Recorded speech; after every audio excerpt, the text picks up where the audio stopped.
현대교회사는 1914년 1차 세계대전의 발발부터 시작을 합니다. 18장 20세기 배경.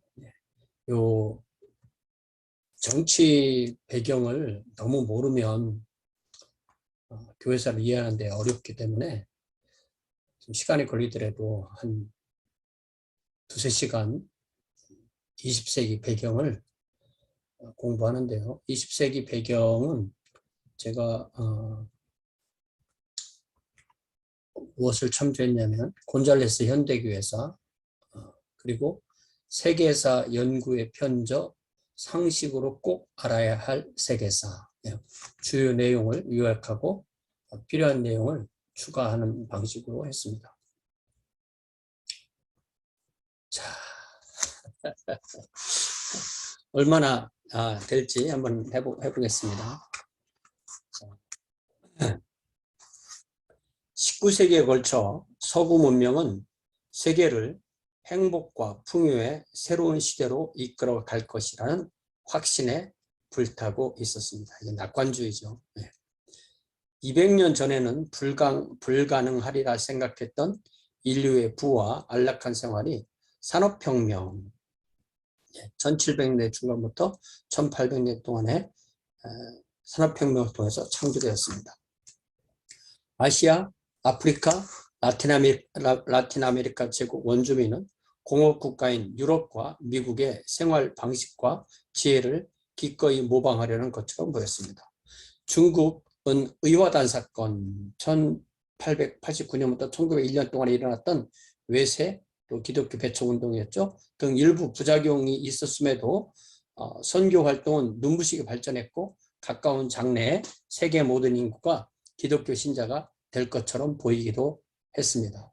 몇몇 사소한 예외를 제외하고는 거의 1세기에 걸쳐 유럽 열강은 평화롭게 공존했습니다. 이게 이제 평화로운 공존이 아니라 식민지 서로 먹느라고 서로 싸우지 않은 겁니다. 네. 자, 1차 세계대전. 그러나 일찍이 세계가 경험하지 못했던 참혹한 전쟁을 유발할 여러 흐름이 이러한 수면 아래 소용돌이치고 있었습니다. 1차 세계대전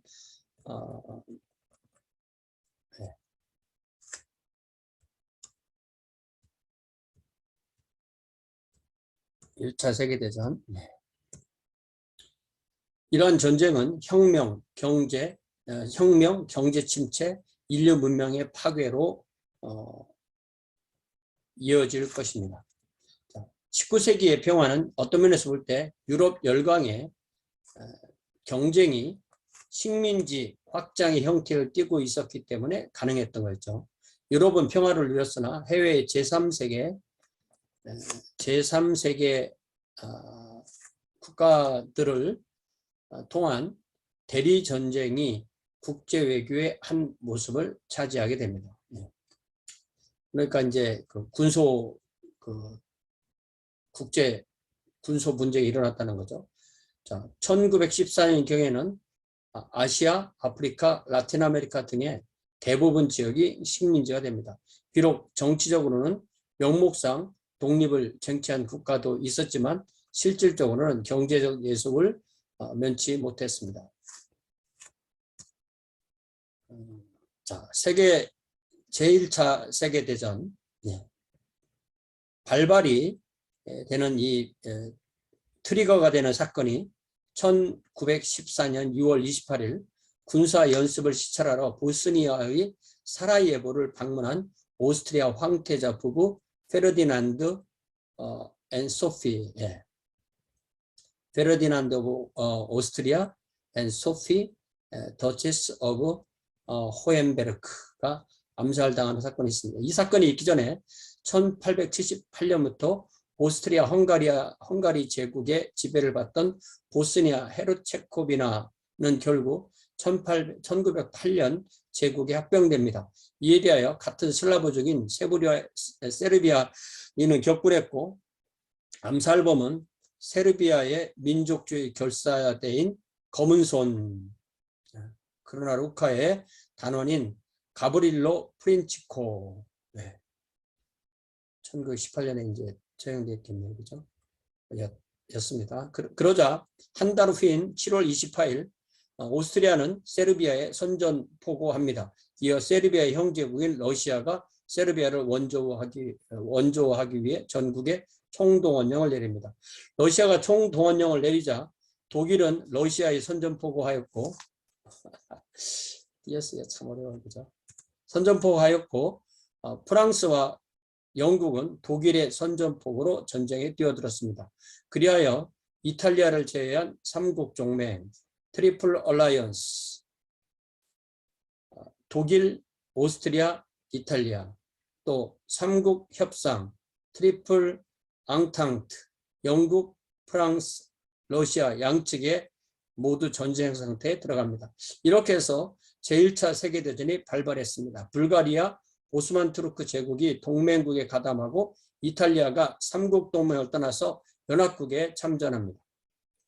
또 라틴 아메리카 여러 나라와 일본, 중국이 참전하여 전쟁은 전 세계로 확대됩니다. 제1차 세계대전은 동맹국, 센트럴 파워, 독일, 오스트리아, 헝가리, 터키 등 또 연합국, 얼라이드 파워스, 영국, 프랑스, 러시아, 이탈리아 사이의 전쟁입니다. 이게 그러니까 요걸 잘 보면 요 중앙이 이 삼국 동맹 그리고 이렇게 삼국 협상 이렇게 해서 1차 세계대전에 이 벌어진 배경이고요. 그리고 이 부분은 발칸반도의 그 지도입니다.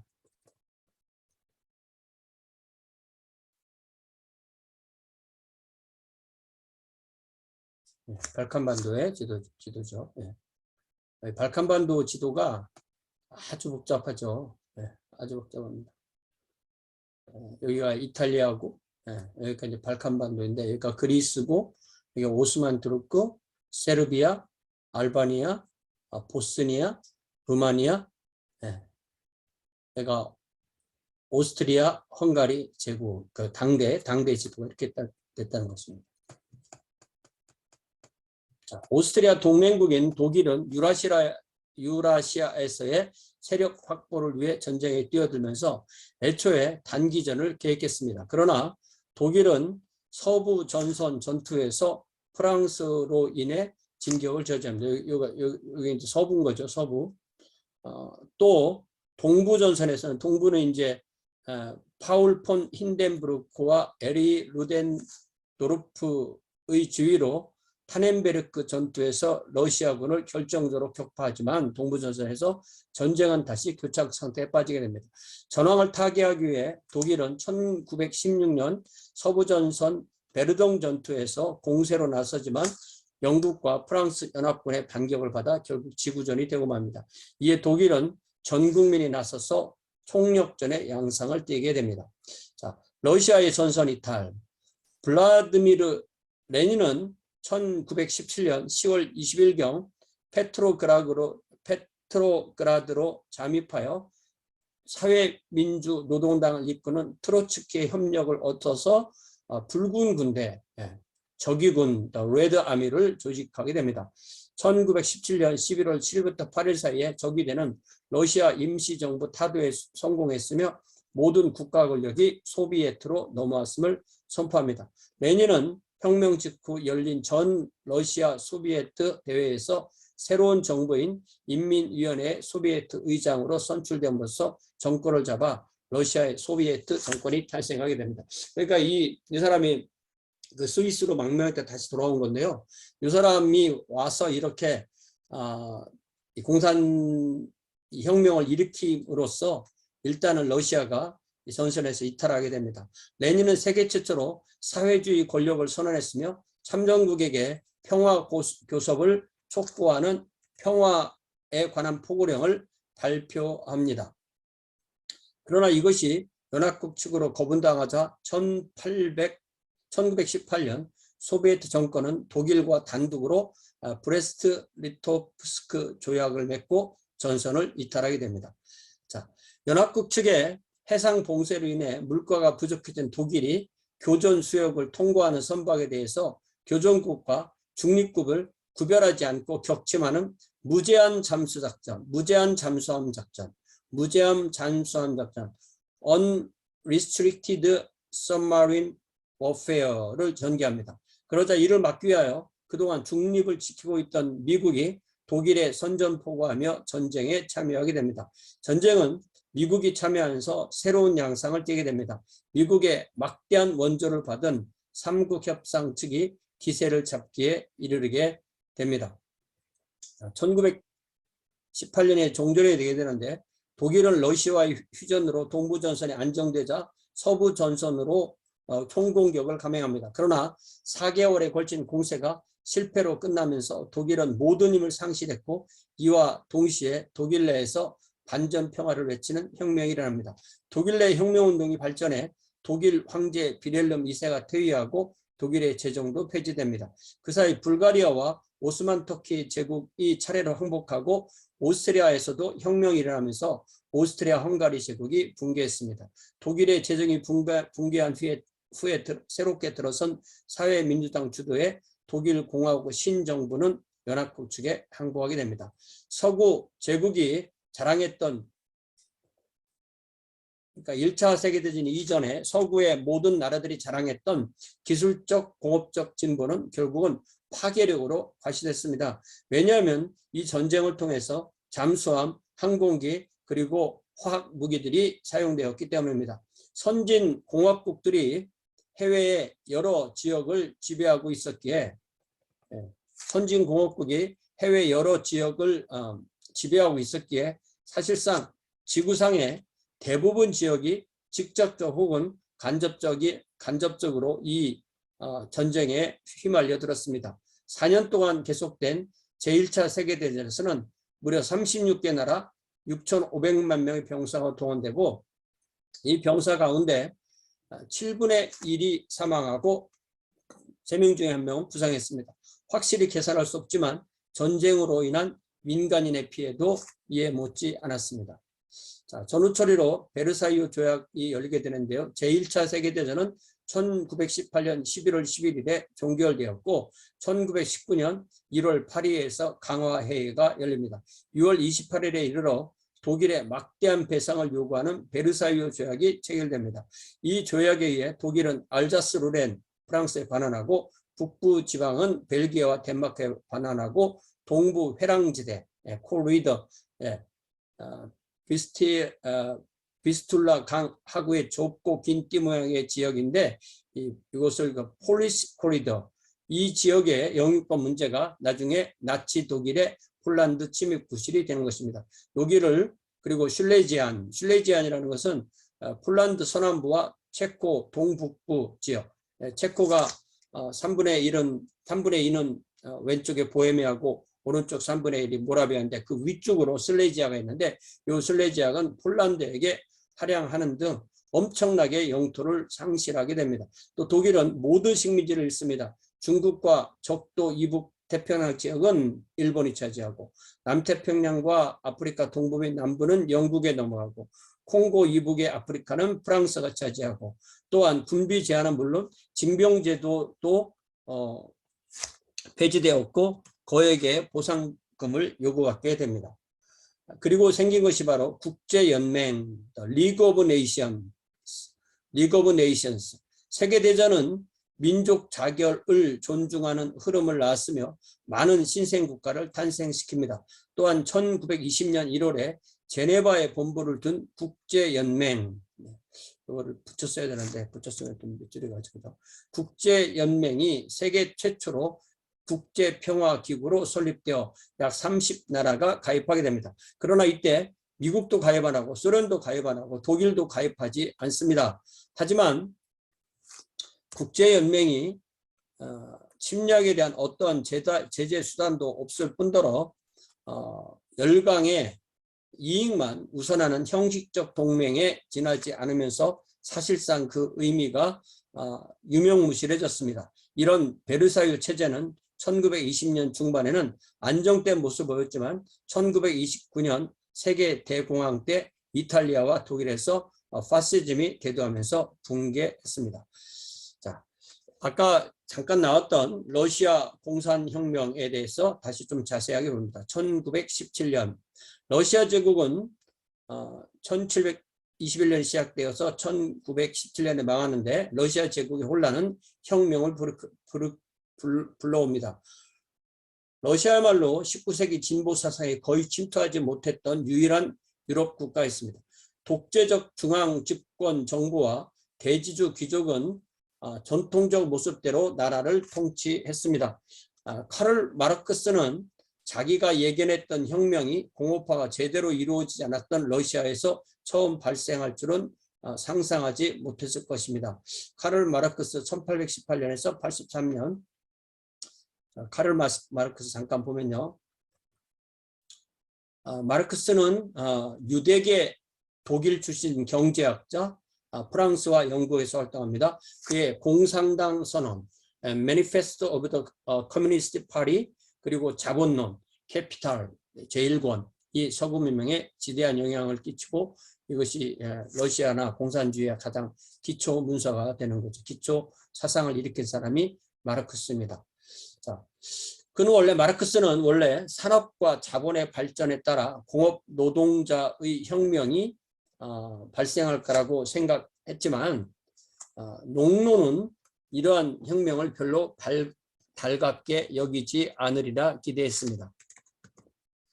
그러나 제1차 세계대전이 그의 예언을 빗나가게 만들었습니다. 정부에 대한 국가주의자의 반감은 곧 도시에서는 식량 부족에 대한 불만, 농촌에서는 토지 부족에 대한 불만과 합쳐서 거대한 저항운동을 낳았습니다. 러일 전쟁에서 패배한 러시아는 극심한 경제난까지 겹쳐 민중의 분노가 폭발하기에 이르렀습니다. 1905년 1월 9일 일요일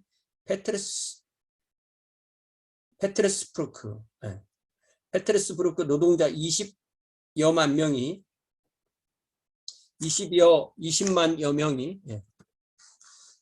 명이 8시간 노동제와 일당 1루블의 최저임금제를 호소하는 집회를 엽니다. 그러나 당시 황제였던 니콜라스 2세는 무차별 발표를 모합니다. 이로써 수천 명의 사상자가 발생했는데 이를 피해 일요일 사건이라고 부르죠. 제1차 러시아 혁명은 그렇게 진압되고 그 뒤 국회가 개설되지만 이는 지주와 귀족의 대표기관에 불과하여 황제에 의한 통치는 여전히 계속됩니다. 그해 5월에 군대와 노동자가 출발하는 사태가 빚어집니다. 10월에 이르러 러시아 민중은 니콜라스 2세로부터 항복선언을 받아내며 혁명에 성공합니다.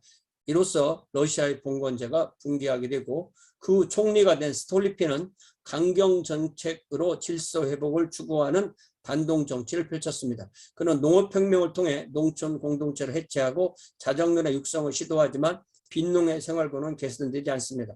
노동자와 농민의 폭동이 일어나자 사회는 더욱 불안해졌습니다. 그러자 러시아 정부는 제1차 세계대전에 참전함으로써 민중의 눈을 전쟁으로 돌려 사태를 수습하려고 했습니다. 그러나 전쟁이 장기화하면서 공장 파업과 농촌 폭동이 빈번히 발생하게 됩니다. 1917년 3월, 구력으로는 2월 8일 노동자들이 페테르그라드에서 대규모 파업을 일으킵니다. 이 파업이 2월 혁명의 불씨를 댕기게 됩니다. 군인들까지 노동자의 편에 서면서 개혁은 전국으로 확산하였고 각지의 노동자와 군인이 혁명의 중심적 조직을 이루는 소비에트를 조직하게 됩니다. 소비에트라는 말 우리가 정말 많이 들어봤죠. 소비에트라는 말의 뜻에 대해서 한번 봅시다. 소비에트라는 단어는 이게 이제 일반 명사죠. 단어는 문자적 의미는 평의회 혹은 대표자 회의입니다. 러시아 혁명의 주체 세력인 노동자, 농민, 병사 대표의 회의체를 가리키던 이 단어는 러시아 혁명 이후에 국가의 핵심 권력을 의미하게 되었습니다. 이게 이제 소비에트라는 말의 뜻입니다. 그러니까 대표자 회의 이렇게 이해를 하면 되겠어요. 자, 그래서 각지에서 노동자, 농민, 군인이 혁명의 중심적 조직을 이루는 소비에트를 조직했습니다. 황제 니콜라스 2세 강압에 굴복하여 그의 동생 미하일에게 제위를 내주었습니다. 그러나 미하일은 임시정부를 이룬 혁명 주체 세력에 의해서 결코 황제로 인정받지 못합니다. 한동안 정부는 자유주의적 자본주의 공화국을 이루고자 했던 케렌스키와 마르토프 등 온건파의 수중에 있었습니다.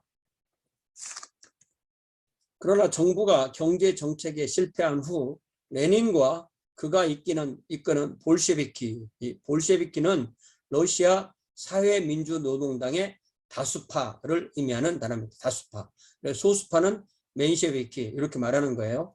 자, 이 볼셰비키는 1917년 11월 7일, 구력으로는 10월 25일 그들이 구성한 천여 명의 붉은 군대, 레드아미 아까 말했던 이 적유대를 이끌고 케렌스키의 임시정부를 타도함으로써 볼셰비키 혁명, 러시아 10월 혁명, 사회주의 혁명, 공산주의 혁명을 무혈혁명으로 일으키게 됩니다. 혁명에 성공한 레닌은 즉각 사회구조를 완전히 재구성하고 토지와 일체의 은행을 국유화하고 산업 생산업체를 정부가 조정하는 상업조합에 손에 맡기게 됩니다. 자, 이 레닌이라는 사람 다시 정리를 하면요. 블라디미르 레닌. 네. 원래 이름은 레닌이 아니고 울야노프인데 카를 마르크스의 공산주의 이론에 근거해서 1917년 러시아 공산혁명을 통하여 정권을 잡은 후 소비에트 연방 소련의 공산당 중앙위원회 초대서기장을 지낸 사람이 바로 레닌입니다. 그래서 우리가 마르크스와 레닌을 연결해서 마르크스 레닌주의 보통 이렇게 얘기를 하는 거죠. 자, 이러한 계획의 한 방법으로 일체의 교회 재산도 몰수했습니다. 레닌이 1918년 11월 헌법제정의회 선거에서 사회혁명당의 지지를 얻어 제1당이 되자 레닌의 볼셰비키는 무력으로 의회를 해산하고 플로레타리아 일당 독재 체제를 확립합니다. 이게 이제 최초의 공산주의 국가가 이렇게 탄생하게 되는 거죠. 자, 그리하여 그들 자신을 가리켜 제3의 로마라고 자칭하고 있던 러시아 교회는 마치 터키의 침략 아래 비잔틴 교회가 놓였던 상황과 비슷한 처지에 이르게 됩니다. 국제 여론과 교회의 지지를 받고 있었던 반혁명주의자들과 정부 사이의 내란이 발생하게 됩니다. 결국 붉은 군대가 승리하게 되었을 때 이제 이 정부는 이제 백군이었죠. 적군과 백군과의 싸움이고 아주 긴 싸움이었습니다. 소비에트 정부는 과거 어느 때보다 교회야말로 그들의 숙적임을 뼈저리게 느끼게 됩니다. 자, 이제 미국으로 들어와서 미국 이때가 그레이트 디프레션 대공황의 시대죠. 미국은 1917년 4월 6일 미국 정기 여객선 루스테니아 호가 독일의 잠수함 유보트에 야만적인 공격으로 침몰당한 후 제1차 세계대전에 참전하고 그로 인하여 많은 인명이 손상되었습니다. 그러나 더 시급한 문제가 대두되는데 전후에 미국은 외부 세계로부터 그들 자신을 고립시키고 윌슨 대통령의 제안으로 국제연맹에 가입하기를 거부했습니다. 미국은 윌슨 대통령의 제안으로 설립된 국제연맹에 가입하기를 거부합니다. 미국은 1919년 헌법 수정헌법 제18조, 이게 이제 보통 헌법 수정안 그렇게 말하지 않고 수정헌법 이렇게 말했죠. 수정헌법 제18조 제18조로 금주법을 발의합니다. 이게 참 재밌는 얘기인데요. 네. 이게 이제 뭐 여러 가지 배경이 있지만 어떤 미국에 있던 어떤 경건주의 분위기로 해서 술을 마시지 못하게 하자 이렇게 한 거예요. 아주 아예 법으로. 그래서 그때가 1919년부터 1933년까지. 그래서 뭐 여러 가지 목적이 있는 중에 하나가 이제 당시 주조회사 대부분이 독일계 이민자가 주도함으로써 막대한 자금이 독일로 가는 것을 근본적으로 차단하려고 했지만, 네, 그런 것도 있었어요. 그렇지만 뭐 전쟁은 끝났고 문제는 이게 되질 않고 이대로 되질 않고 결국은 그 암흑가의 갱단이 이거를 결국 돈 버는 자기들의 수단으로 삼게 돼서 술은 어차피 먹게 되는 건데 결국 불법으로 먹게 만드는 그런 걸로 되어서 다시는 이러한 윤리적인 것은 법으로 제정하면 안 된다는 그러한 것을 깨닫게 되는 중요한 그런 하나의 역사의 일례가 됩니다. 자, 1920년 헌법 19조 수정함으로 여기 또 마찬가지죠. 수정헌법 제19조로 여성의 투표권을 허락합니다. 그러니까 미국이 이 여성이 그 참정권을 얻은 게 1920년이에요. 그러니까 이 미국이라는 나라는 이 마이너리티가 자기의 권한을 찾는 것의 역사입니다. 예를 들자면 1860년대 또 이 흑인들이 해방되고 그다음에 1920년에 여성이 참정권을 얻고 뭐 이렇게 되면서 이 마이너리티가 자기 권리를 찾는 쪽으로 미국은 역사는 흘러가는 것이죠. 여성의 투표권을 허락함으로써 여성에게 참정권을 줍니다. 1920년대 말로 부자를 위한 경제 번영의 시대였습니다. 이때 전 국민의 5%가 전체 개인 소득의 3분의 1을 차지합니다. 이런 상황은 뭐 지금도 똑같죠. 그러나 대공황의 뒤이었으며 이에 따라 프랭클린 루스벨트 32대 대통령 33년에서 45년까지 그러니까 이분만이 상당히 오래 한 거죠. 대통령이 선출되어 뉴딜 정책을 수립합니다. 루스벨트의 재임 동안 경기가 회복됨으로써 미국은 근본적으로 안정되어 있었으며 경기 침체는 근면한 노동과 조직을 통해 극복할 수 있는 일시적 현장으로 간주하게 됩니다. 그래서 20세기 중반까지 미국은 당시 유럽을 휩쓸고 있었던 자기회의와 비관론에 상대적으로 덜 빠지게 된 거죠. 자, 유럽은 그러면 이때 어떻게 됐느냐? 소위 그 파시즘이 출현하게 됐다는 거죠. 이 파시즘은 넓은 의미로 전체주의, 토탈리테리아니즘과 비슷한 개념이고 좁은 의미로는 무솔리니 그 이탈리아 무솔리니의 파시즘을 의미합니다. 전체주의라는 말은 국가나 민족 전체가 그 국가나 민족에 소속한 개인보다도 우위에 두고 개인은 전체의 존립과 발전을 위해 바쳐야 한다는 사상입니다. 우리가 어릴 때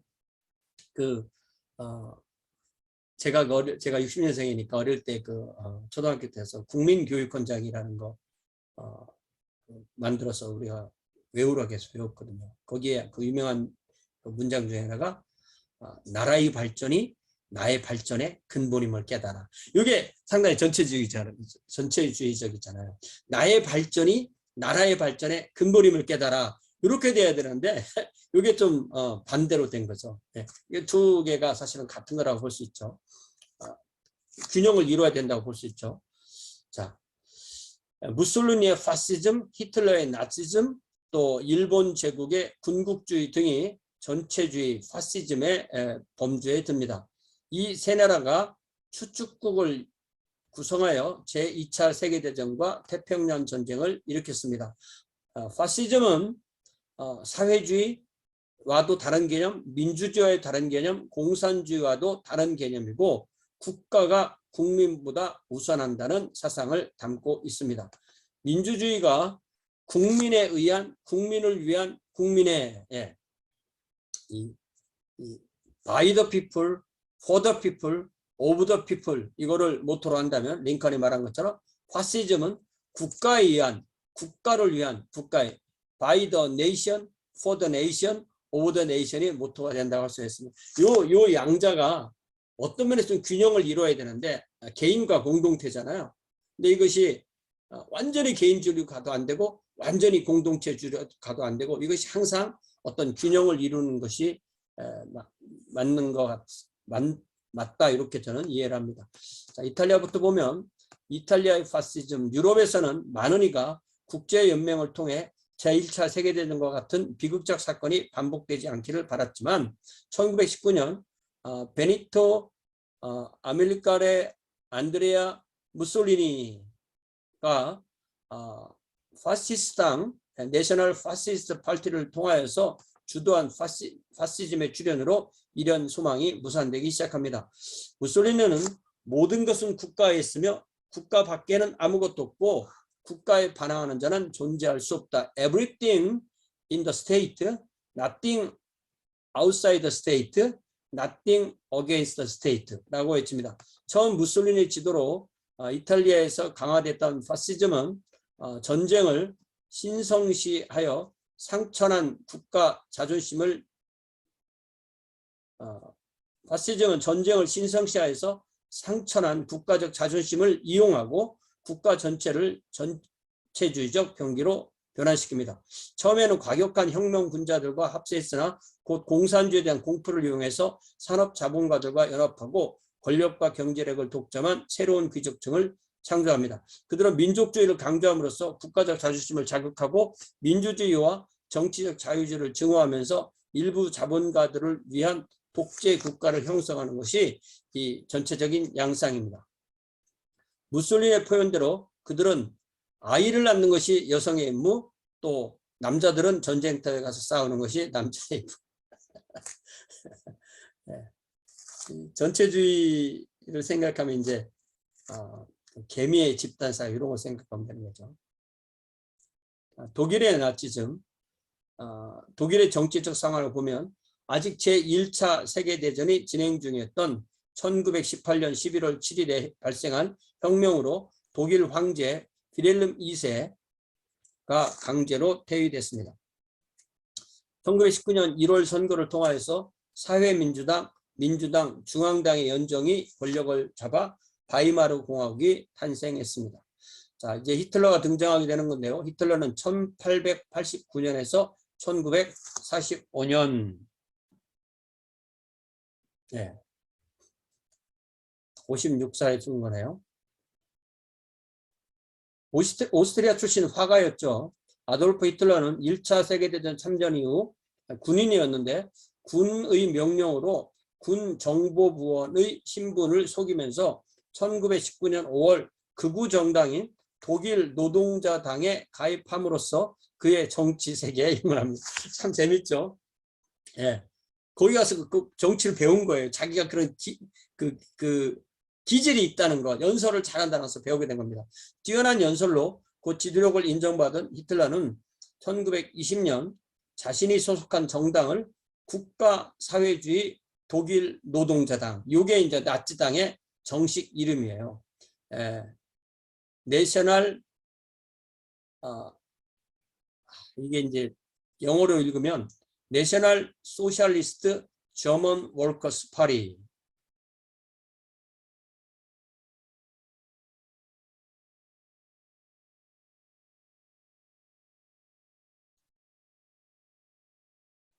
나티오널소zialistische Deutsche Arbeiterpartei, 뭐 이런 식으로 되는 건데요.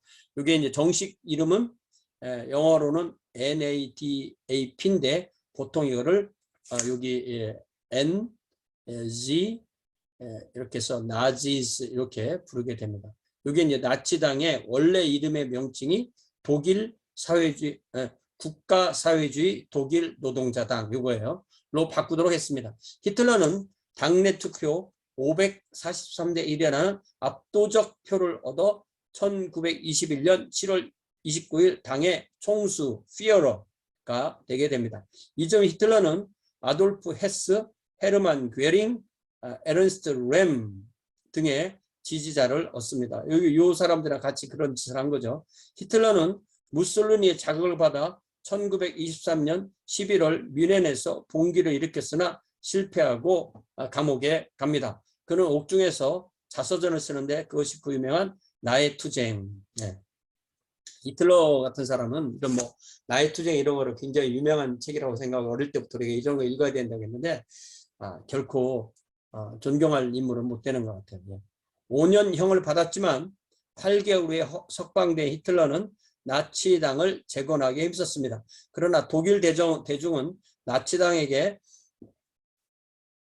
관심을 주지 않습니다. 1928년 히틀러와 그의 당이 얻은 의석은 고작 12석이었습니다. 그러나 29년 독일 경제 대공황을 배경으로 히틀러와 나치당은 1930년 선거에서 18.3%의 득표로 130석의 의석을 차지하여 독일 사회민주당에 이어 제2당이 되어 독일 정치의 중심부에 등장하게 됩니다. 미국의 대공황이 일어나자 독일에서 미국 자본이 빠져나갔습니다. 그러자 모든 산업 분야가 타격을 받고 수백만 명에 이르는 실업자가 발생해 사회가 불안정해졌습니다. 그 여파로 베르사유 조약의 파기, 또 식민지 재분배 등을 주장해온 히틀러가 나치당의 자본가와 군부 그리고 농민의 지지를 얻습니다. 이 베르사유 조약 파기, 식민지 재분배 등을 주장해온 히틀러의 나치당이 자본가와 군부 그리고 농민의 지지를 얻습니다. 히틀러는 1932년 4월 13일 대선에서 36.8%의 지지를 얻음으로 49.6%를 얻은 힌덴부르크에게 패배했습니다. 그러나 같은 해 7월 총선에서는 37.3%의 득표로 230석을 얻어서 나치당은 제1당이 됩니다. 그러니까 이 히틀러는 모든 이 권력을 이 연설과 선거, 투표 요거로 얻는 거예요. 그러니까 독일 이 국민이 히틀러를 만든 거예요. 우리가 그걸 잊으면 안 되죠.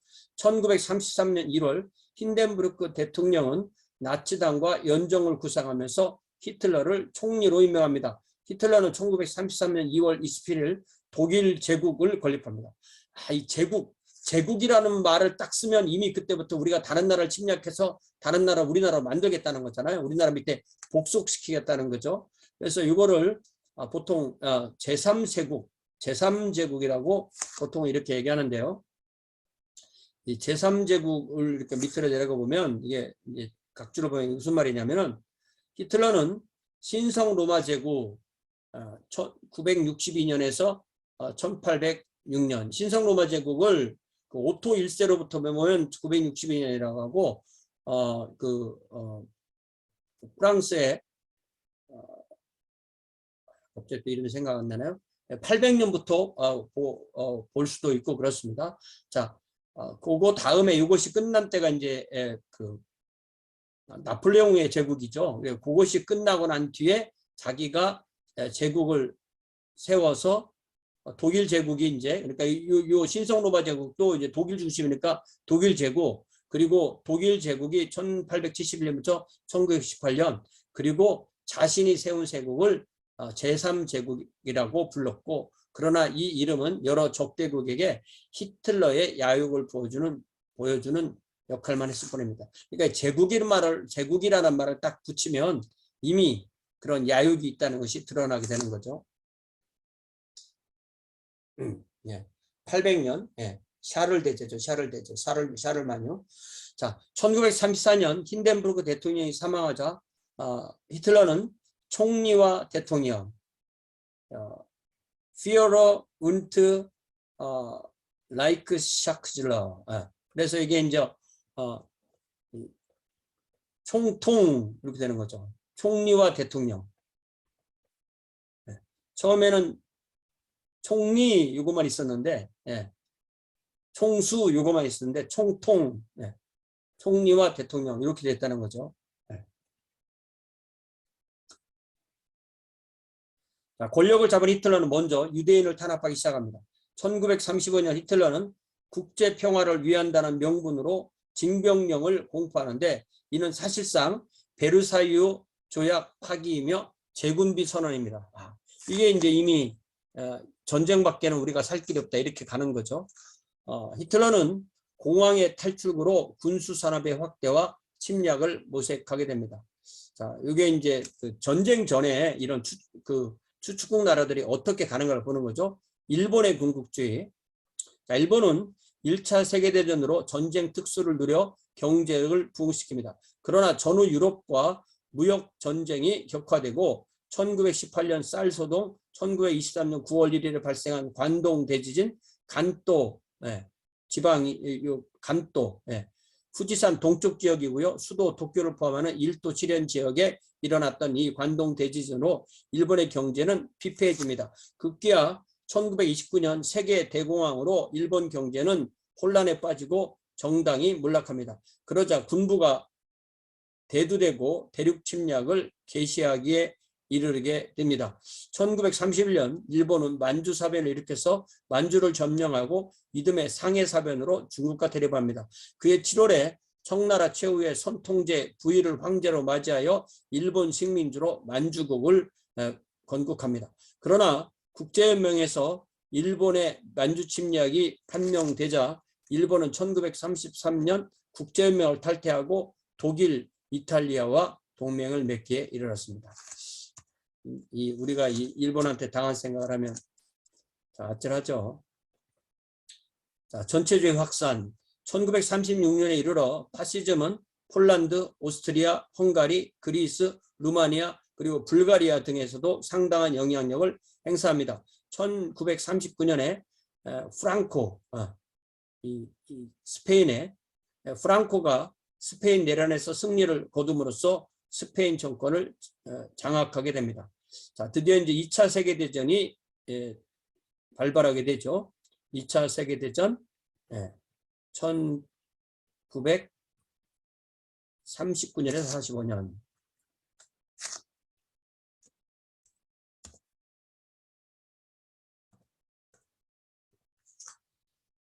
파시즘의 매력 중 하나는 그 나라의 옛날의 영광을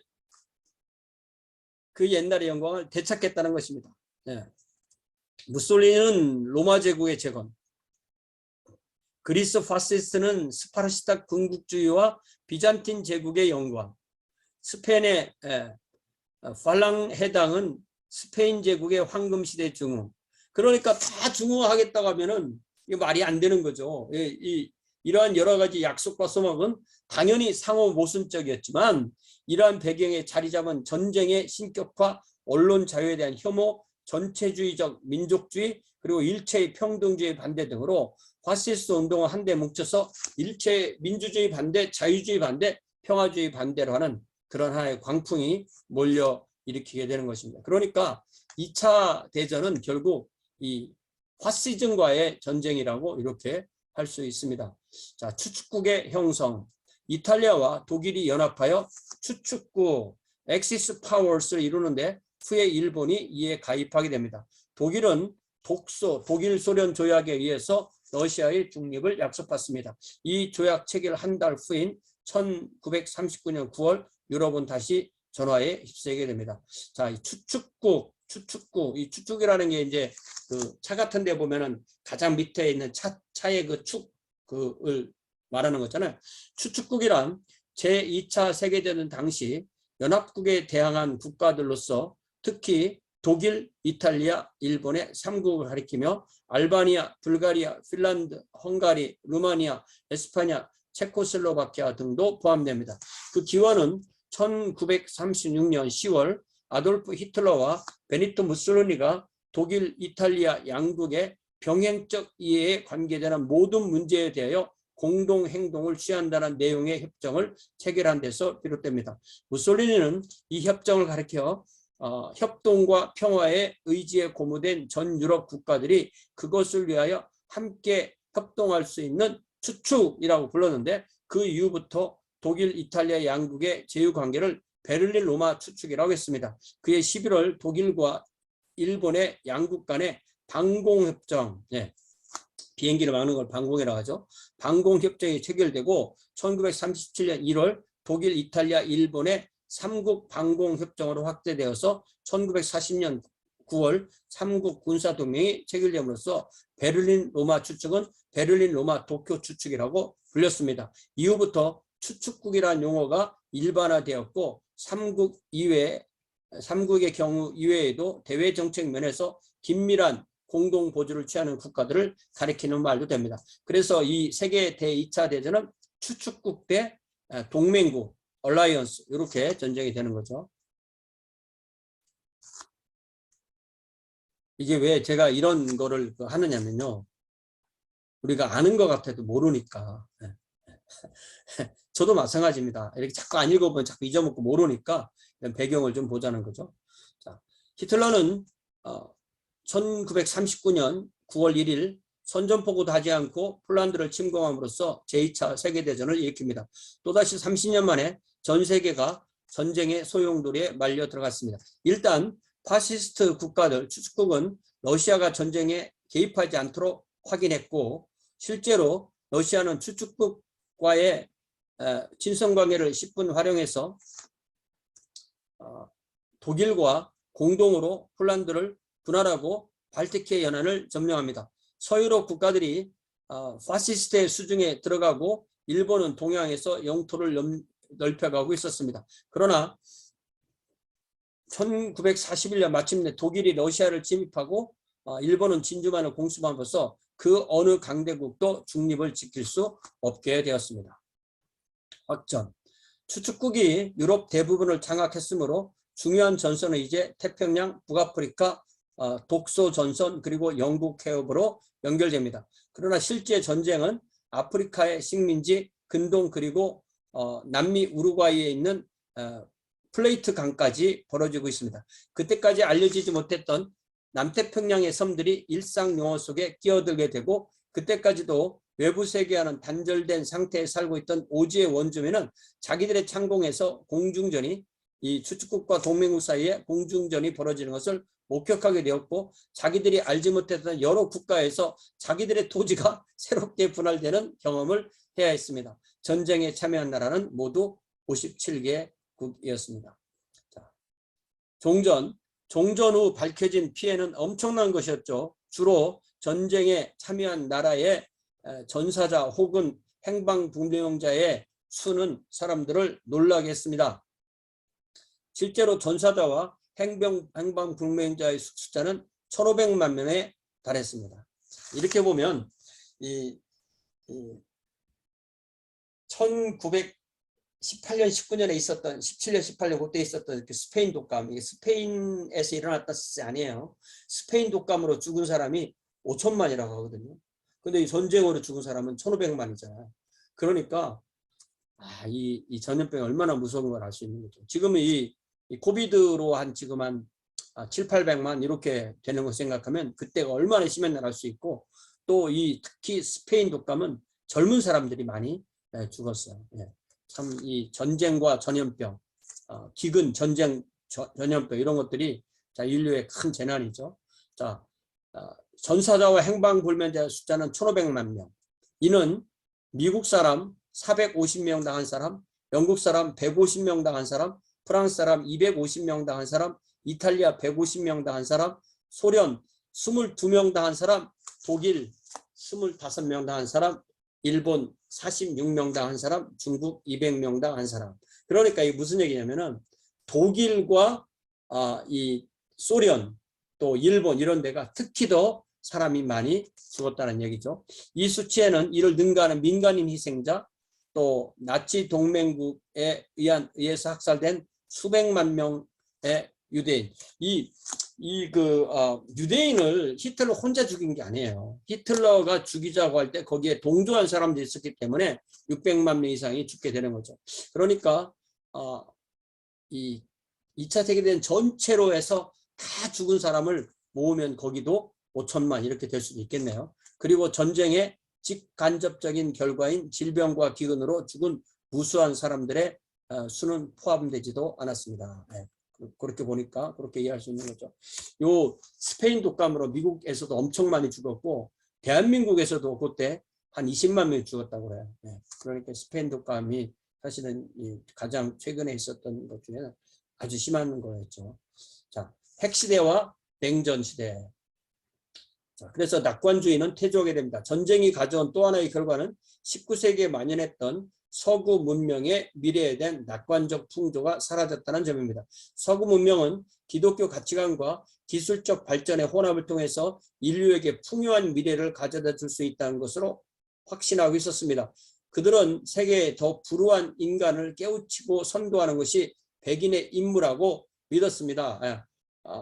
매니페스토 이렇게 화이트 매니페스토 이렇게 믿고 있었지만, 그러나 두 차례에 걸친 참혹한 전란을 통해서 바로 서구 문명이 전 세계에 걸쳐 가져다 준 것은 파괴와 죽음뿐이었습니다. 그들의 기술적 발전과 능력은 그 누구도 미처 예측할 수 없었던 잔인한 병기를 생산하고 사용하는 것으로 귀결되었죠. 가장 전형적인 예가 1945년 8월 6일 일본 히로시마에 투하된 원자폭탄이었습니다. 서구 문명의 극치를 자처했으며 서구 세계의 지적 지도자라고 공인받았던 독일은 그때까지 가장 원시적 부족들 사이에서도 볼 수 없었던 악마적인 열광 중에 희생물이 되었습니다. 그러니까 모든 힘이 히틀러에게 모아졌기 때문에 그런 엄청난 일을 했던 것이죠. 자, 그래서 이제 민족주의 발흥과 전후 독립국의 탄생이 되게 되는 거죠. 자, 이러한 사태로 말미암아 전 세계에 걸쳐 일체의 식민주의에 대한 반란이 일어납니다. 첫째로 패전국의 식민지가 해체되고 역시 승전국 역시 전쟁의 결과 그 권위와 영향력을 상실한 것이 드러났습니다. 이미 수십 년 전부터 발화하고 있었던 민족주의 운동은 이러한 자국 속에 20년 안에 모든 식민지 제국을 해체하였습니다. 물론 정치적 독립이 항상 경제적 독립을 수반하지는 못했습니다. 왜냐하면 대부분 새로운 형태의 경제적 제국주의에 대항한 강력한 반감이 고조되었음을 볼 수 있었습니다. 어떤 경우에는 민족주의 혹은 국가주의가 고도의 비기독교 종교의 부흥으로 나타나기도 했습니다. 어떤 경우에는 단지 국제적 경제 질서뿐만 아니라 국가 내 질서까지도 개조하여 사회주의적 모델을 추구하기도 했습니다. 이러한 풍조가 최초로 그리고 가장 대규모로 일어난 것이 바로 중국입니다. 이곳에서는 전쟁의 결과 국가주의 정부가 공산주의자에 의해서 정복되었습니다. 한동안 중국은 러시아 공산주의를 따르기도 했으나 결국은 이러한 유럽권의 영향으로부터 이탈하게 됩니다. 그러니까 이 마오쩌둥의 이 공산당이 장개석의 이 국민당을 대만으로 몰아내고 이루어낸 중국의 혁명이죠. 일본은 이와는 중국과는 정반대의 길을 걸어갔습니다. 자본주의와 산업발전에 전념하여 유럽과 북아메리카의 선진공화국을 뒤쫓고 결국 그들을 능가하고 됐습니다. 아프리카와 무슬림 세계의 대부분은 서구의 정치적 통치로부터 독립했습니다. 비석구권에서 자리 잡은 서구 국가인 이스라엘과 남아프리카 공화국은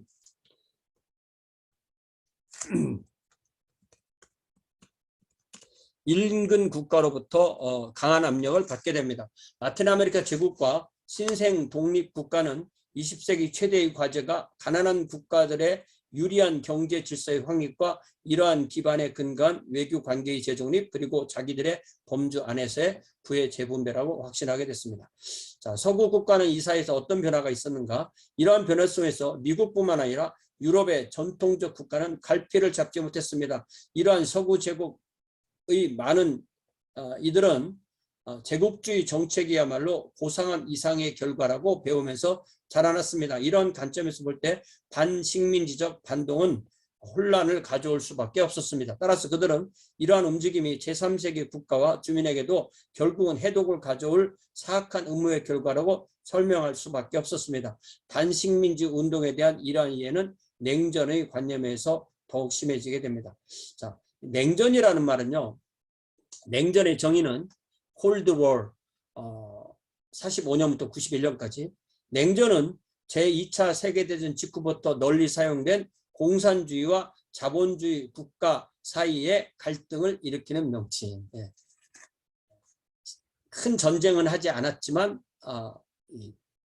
사상적 전쟁이었다. 그러나 그 사이에 베트남전 또 한국전 베트남전 같은 게 있었죠. 전쟁의 결과 소련은 동구권 대부분을 통치하게 되었고 독일은 연방공화국과 민주공화국으로 분열됩니다. 그러니까 연방공화국은 서독, 민주공화국은 동독 이렇게 되는 거죠. 1949년부터 이 지역에서는 냉전의 적나라한 모습을 직접 목격할 수 있었습니다. 이제 이 동독 안에 베를린이 있었는데 베를린도 또 반으로 나서 동베를린, 서베를린이 있었는데 그 동베를린 시민이 서방으로 도주하는 것을 막기 위해서 장벽을 건축하여 동베를린을 성체로 만들게 됩니다. 비록 상대방의 핵 능력을 의심한 강대국들은 직접적인 무력 대결은 회피하였으나 한국, 베트남 등에서의 냉전은 노골적인 적개심의 노출로 드러나게 됐던 거죠. 노골적인 적개심 노출로 드러난 실제적인 전쟁이 아주 심하게 있었죠. 실제로 수많은 혁명운동의 와중에서 공산주의자들이 활약했으므로 전체 반식민지 사상의 교류를 거대한 공산주의 음모로 매도하는 것도 가능했다. 그러니까 어떤 반식민지 운동을 일으키면 그건 뭐 공산주의다. 이렇게 뭐 요즘 뭐 너무나 쉽게 그냥 공산주의, 뭐 빨갱이, 민주라는 말을 해도 공산주의 이렇게 말하기가 쉬운 거죠. 자, 이제 해빙과 화해.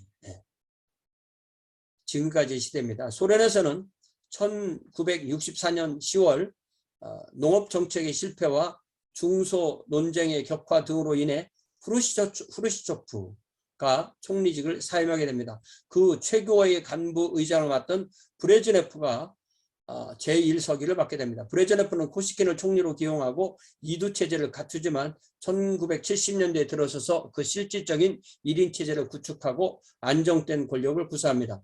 당시 소련의 기본 정책은 미국과의 평화 공존, 균형 유지, 소련의 공산당권 내에서의 지도력 회복과 강화 이런 거였죠. 그는 1968년 자유화 운동이 일어난 체코슬로바키아의 군사 개입도 지시합니다. 브레즈네프는 사회주의권 전체의 이익이 사회주의 각국의 주권보다 우선한다는 제한 주권을 발표하는 가운데 서방 진영과의 관계 개선을 추진합니다. 1971년 미국 대통령 리처드 닉슨이 소련 방문과 다음에 브레즈네프가 미국 방문으로 미소 간의 긴장이 완화되면서 소련은 미국, 소독, 일본 등과 경제관계의 연대도 강화합니다. 브레즈네프는 1977년 6월 국가 원수인 소련 최고의 간부의 의장직도 맡아 도전받지 않는 지도자로서 지위를 그칩니다. 그러니까 이게 서기장, 뭐 간사장 이런 말에서 이제 간부의 의장 뭐 이런 식으로 좀 더 이제 대통령직과 가까이 가는 거죠. 소련과 중국의 관계는 1978년 12월 베트남군의 캄보디아 침공으로 악화되었습니다. 이는 소련은 베트남을 지원하고 중국은 캄보디아를 지원했기 때문입니다.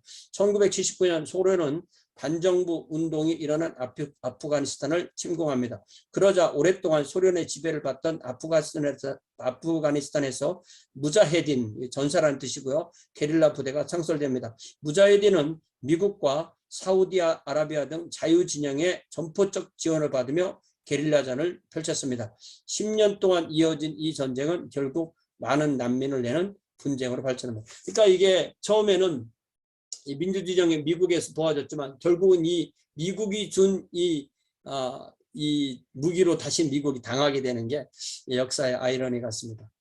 자, 페레스트로이카. 브레즈네프가 죽자 고르바초프가 공산당 제1서기가 됩니다. 그는 1985년 재편이라는 뜻의 페레스트로이카 정책을 내걸고, 이게 뭐 소련 말이니까 잘 입에 붙진 않는데 페레스트로이카 정책을 내고 소련 사회 전 분야에서의 개혁을 주장합니다. 개혁, 재건, 개편, 개혁 이런 말이죠. 페레스트로이카는 소련의 정치, 경제, 사회, 외교 분야에 일어난 스탈린주의의 병폐에 대한 치료책으로 시작됩니다. 정치적 반대가 불가능했던 체제, 극도의 총재가 이루어진 경제, 광범위한 관료 조직의 출현, 중공업 위주로 인한 소비재 공업과 농업 낙후, 집단주의와 국가에 대한 의존도가 높아지면서 개인의 창의성과 일에 대한 열이 약화 등의 문제점으로부터 페레스트로이카는 출발합니다. 이 공산주의의 가장 문제는 자기를 위해 일하지 않고 단체를 위해, 공동체를 위해 일하다 보니까 이게 그 열의가 없어진다는 거죠. 이게 가장 그 공산주의 문제였죠. 페레스트로이카는 사실상 소련 사회주의 체제의 포기와 시장 경제의 전환을 추구했습니다. 그래야 페레스트로이카는 사회주의 개혁이 아니라 붕괴를 촉발하는 원인이 됐다. 이렇게 해서 소련이 해체되는 거죠. 또 글라스노스트 이거는 개방, 소통이라는 의미로 글라스노스트의 입장으로 자유가 확대되어 스탈린에 대한 비판이 전개됩니다. 이 역시 사회주의 붕괴의 원인이 됩니다. 그러니까 우리가 페레스트로이카, 개혁, 글라스노스트, 소통 이렇게 개혁 개방, 페레스트로이카, 글라스노스트, 개혁 개방 우리가 많이 듣는 단어죠. 이 시기에 동유럽 국가들은 1980년대 후반부터 소련의 페레스트로이카 영향을 받습니다. 자, 헝가리는 1989년 이후 급속한 혁명이 진행되어 공화국이 수립됩니다. 그 폴란드에서는 정부로부터 독립된 농업조합의 합법화와 자유선거가 시행됩니다. 1990년 폴란드의 대통령 선거에서 노동조합의 바웬사가 대통령에 취임하면서 국영기업이 전면적으로 민영화되지만 경제 여건은 나아지지 않았습니다. 체코슬로바키아에서도 1989년 민주화 운동이 중심이 되는 시민 포럼이 생겨나서 그 중심적 존재였던 하벨 이 대통령이 취임합니다. 1993년 1월 체코슬로바키아는 체코와 슬로바키아로 분리 독립되는 거죠. 1989년 10월 동독의 호네커 독재 체제가 붕괴하고 11월에 시민의 손으로 베를린 장벽이 무너지면서 동서 독일의 통합이 이루어졌고 이로써 1990년 10월 3일 마침내 독일의 통일이 이루어지게 됩니다. 1990년. 자, 소련은 붕괴하는 거죠. 1989년 12월에 몰타에서 소련의 고르바초프 서기장 그리고 대통령과 미국의 조지 부시 대통령이 냉전이 종결되었다는 선언을 하게 됩니다. 그래서 1989년 냉전 선언, 냉전 종식. 1990년에 지금까지의 옛 소련 공산당 일당 독재제 대신 복수정당제와 대통령제가 도입됩니다. 초대 대통령 고르바초프가 취임 후 자유선거를 실시한 결과 공산당은 야당으로 전락합니다. 1939년 체결된 독일과 소련의 밀락에 따라서 1940년 소련에 강제 병합되었던 발트 지역 공화국인 라투아니아, 라트비아, 에스토니아. 이게 그러니까 독일 북쪽, 또 네덜란드 동쪽, 북해 남쪽 있는 세 나라죠. 이 발트 지역이라는데 발트 지역 공화국인 라투아니아, 리트비아, 에스토니아가 1991년 9월 51년 만에 독립하게 됩니다. 그러자 소비에트 연방 내 공화국 다수가 주권을 주장하기에 이르러서 1990년 6월 12일에 러시아 소비에트 사회주의 연방공화국은 러시아 공화국을 선언하고 이러한 갑작스러운 변화로 해서 러시아는 매우 혼란스러운 상태에 빠지게 됩니다.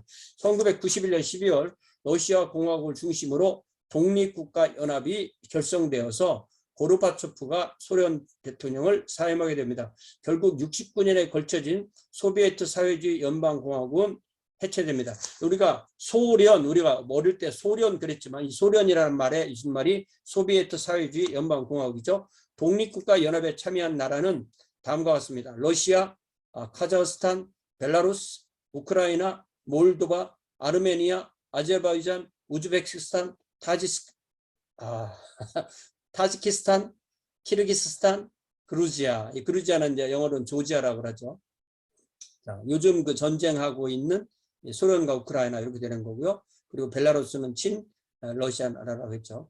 자, 보리스 옐친 러시아 공화국 초대 대통령에 이어 대통령에 선출된 블라디미르 푸틴 러시아 공화국 제2대 대통령 또 10대 총리 또 제4대 대통령 이렇게 되는 거죠. 1999년부터 2008년까지 집권하며 혼란을 수습하고 러시아의 재건을 이끌었습니다. 2008년 3월 총선에서 드미트리 메드베데프를 대통령으로 세우고 자기는 이제 2012년에 다시 대선을 통해서 푸틴이 대통령이 되는 거죠. 푸틴은 소련의 영광을 되찾고자 그루지아 침공, 크림반도 합병, 우크라이나 침략 최근의 일입니다. 자, 이 모든 상황 속에서도 교회는 존재했습니다. 20세기 교회, 그 어떤 국제기구나 회사나 정치적 운동보다도 교회는 국경과 계층과 정치적 이념을 초월하고 있습니다. 실제 19세기가 남긴 가장 위대한 유산이야말로 역사상 최초로 진정한 캐톨릭 철치가 우주적 교회, 보편교회가 탄생했다는 사실이죠. 비록 20세기의 몇몇 학자는 전 시대의 여러 선교사를 비현실적인 몽상가로 간주하기도 했지만 실제로는 이 여러 선교사가 모든 인종과 민족을 초월하는 거대한 그리스도교의 연락망을 구축하게 됩니다. 이러한 국제 규모의 교회에 있어서 20세기의 여러 과제는 단순한 것이 아니었습니다. 전쟁과 인종과 계층 간의 분량이 이전의 신학적 차이점과는 별 상관이 없는 모습으로 교회를 분열시키고 있었습니다. 이러한 소용돌이 속에서 교회는 박해를 받게 됐지만 또 다른 목적을 가진 이들에게 이용당하기도 했습니다. 20세기 혼란 속에서 신자들은 분열되고 방황하고 겁을 먹기도 했습니다. 그러나 이러한 전쟁과 박해와 혼란 속에서도 그들은 영원한 평화와 정의의 통치를 이루신 그분을 증언했습니다. 바로 이것이 이제 우리가 살펴볼 20세기 그리스도교 역사입니다.